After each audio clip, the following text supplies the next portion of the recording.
Meio-dia e 27 minutos de volta e continuamos falando sobre as obras que prometem melhorar os acessos à terceira ponte em Vitória. Quem nos ajuda a analisar as intervenções agora é o nosso próximo convidado. É o Greg Repsold, arquiteto urbanista e especialista em trânsito. Muito bem-vindo, boa tarde, obrigada pela presença. Andressa. Obrigado. Greg, você ouviu o secretário conversando com a gente, né? Como que você avalia, você que é especialista em trânsito, como você avalia essas mudanças, essas intervenções? Sim, eu tive a oportunidade de estudar também o projeto, ver toda a parte de mudança no traçado urbano dessas ruas e avenidas que vão estar sofrendo as modificações.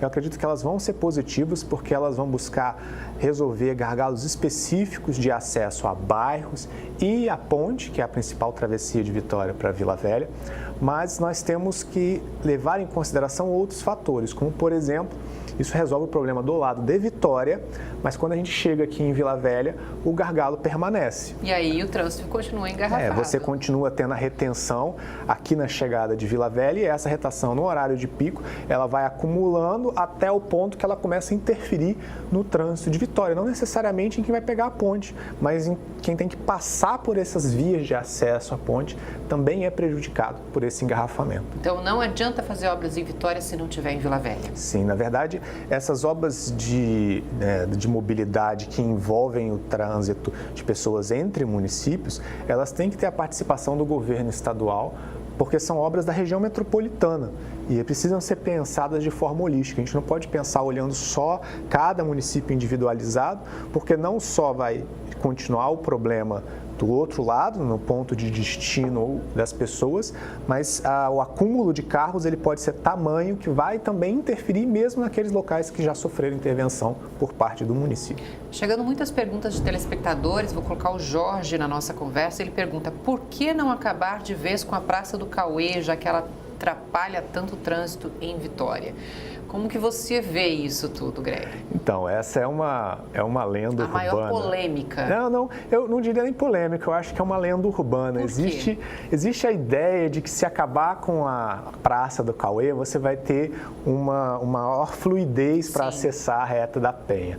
Só que o problema é que nos horários de pico, a quantidade de veículos que saem da terceira ponte e vão acessar a Reta da Penha, ela é tamanho que ela gera um engarrafamento independente da Praça do Cauê. Na verdade, estudos já indicam que a Praça do Cauê, ela ajuda por você aumentar o perímetro de ruas para acúmulo de veículos no horário de pico, porque você tem aquele desvio, então necessariamente cabe mais veículos do que se fosse uma linha reta.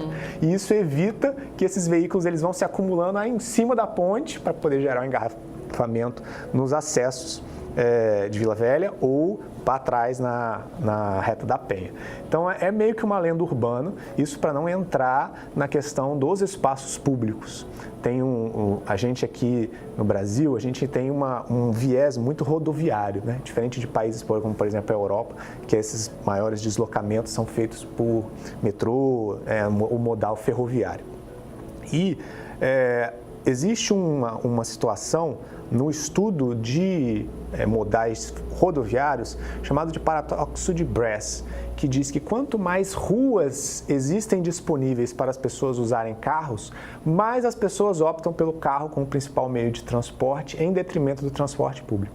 E a gente vê isso, por exemplo, em cidades como Los Angeles, que eles têm rodovias com 12 pistas para cada lado que no horário de pico engarrafam do mesmo jeito.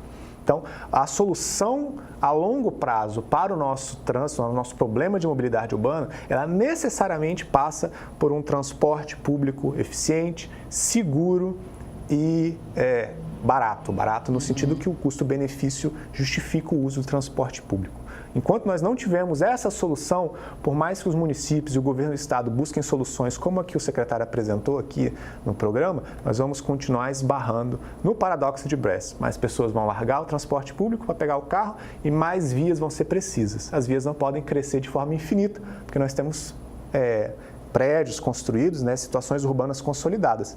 Então, é necessário investir num transporte público para que quem tem o carro prefira usar ele para se deslocar na cidade, nem que seja só nos horários de pico. Hoje a opção, na verdade, de quem usa transporte público, na verdade não é uma opção, é a única opção. É isso que acontece. A gente percebe que, assim, mais boa vontade que as pessoas têm, né? Pessoas, às vezes, mais conscientizadas da importância de usar o transporte público em detrimento do carro, seja por questões ambientais, seja por questões urbanas, a gente percebe que o transporte público ele ainda deixa muito a desejar. Houveram melhoras, né? A gente tem ônibus agora climatizado, alguns oferecem até Wi-Fi, mas isso de nada adianta se nos horários de pico você se enfia quase que dentro de uma lata de sardinha para andar no transporte público.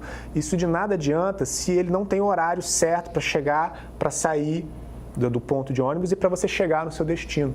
E isso sem levar em consideração o problema da insegurança que existe tanto nos pontos de ônibus quanto dentro dos ônibus, né? Que é uma situação endêmica no país, não é exclusividade capixaba, mas que também precisa ter atenção. O transporte público, ele tem esses 3 pilares que ele precisa resolver. Ele precisa ser economicamente viável, ele tem um custo-benefício interessante para quem usa. Ele precisa ser seguro, no sentido não só da segurança pública, mas também no sentido de você se deslocar e não sofrer um acidente dentro do ônibus. E ele precisa ter velocidade, ele precisa ser rápido.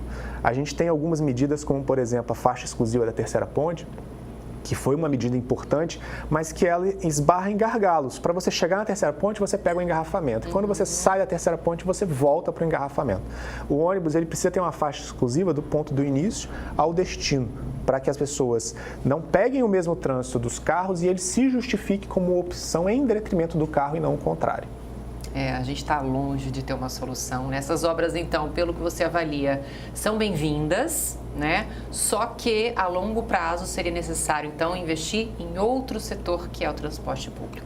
Isso no longo prazo. E no curto prazo, lembrar que a gente precisa resolver os mesmos acessos que a Prefeitura de Vitória está fazendo do lado de lá, aqui em Vila Velha. Existem já projetos que prevêem, inclusive, você cobrir o canal da Costa para aumentar o número de pistas, mas a gente tem que levar em consideração que as pessoas que usam o carro para se deslocar e pegam a ponte, normalmente são de bairros conhecidos, bairros de maior poder aquisitivo.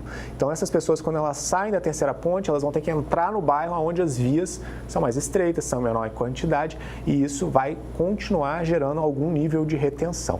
Então, para longo prazo, como a gente colocou, o transporte público é a única solução. A gente vê isso nos países desenvolvidos, onde o poder aquisitivo da população permitiria que todos tivessem acesso ao carro, mas eles optam pelo transporte público, independente da classe social, por entender que ele é a melhor solução de mobilidade dentro do meio urbano. Tá joia, muito obrigada pela análise, muito bom te ouvir. É isso, eu que agradeço. Intervalo e na volta você vai ver que a definição de comida de hospital está sendo atualizada com sucesso no Hospital Público de Vitória para a alegria dos pacientes. E ainda, a previsão do tempo para a primeira semana de junho, será que as temperaturas continuam amenas? É o que você vai ver já já.